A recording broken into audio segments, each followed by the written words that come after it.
ඔයාලගේ ගෙදරත් ටබ් එක වටේට ඒ වගේම ස්ටෑන්ඩ් ෂවර් එක වටේටත් මෙන්න මේ වගේ මිල්ඩිව් තියෙනවද? ඔයාලට කරන්න තියෙන්නේ මෙන්න මේ විදියට නයිෆ් එකක් පාවිච්චි කරලා සම්පූර්ණව සිලිකන් ටික අයින් කරගන්න. අයින් කරගත්තට පස්සේ ක්ලීන් පේපර් ටවල් ටිකක් අරගෙන මෙන්න මේ විදියට සම්පූර්ණව තියෙන ඩස්ට් එක අයින් කරගන්න. ඊට පස්සේ සිලිකන් එකක් අරගෙන අංශක 45ට ඇන්ගල් එකෙන් වගේ කපා ගන්නවා. මම මේ දැන් පාවිච්චි කරන්නේ ඩැප් කියන බ්‍රෑන්ඩ් එක. සාමාන්‍යයෙන් මම පාවිච්චි කරන්නේ වෙන බ්‍රෑන්ඩ් එකක්. නමුත් මේ බ්‍රෑන්ඩ් එක අලුතෙන් දැක්ක හින්දා මම පොඩ්ඩක් try කරලා බලන්න ගත්තා.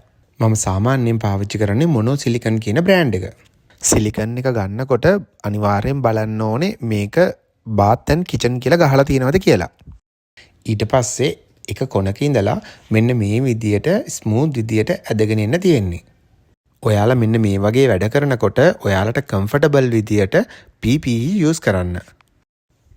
ඊට පස්සේ ඔයාලට තියෙන්නේ මෙන්න මේ වගේ සිලිකන් ෆිනිෂර් ටූල් එකක් අරගෙන මෙන්න මේ විදියට ඇදගන්න. මොකද මේ ටූල් එකෙන් සයිසස් එන හින්දා ඔයාලට කැමති සයිස් එකට කැමති ඇන්ගල් එකට ඔයාලට මේක හදාගන්න පුළුවන්. ඊට පස්සේ මෙන්න මේ වගේ ෆිනිෂින් එකක් ගන්න පුළුවන්. මම කැනඩා බාස්.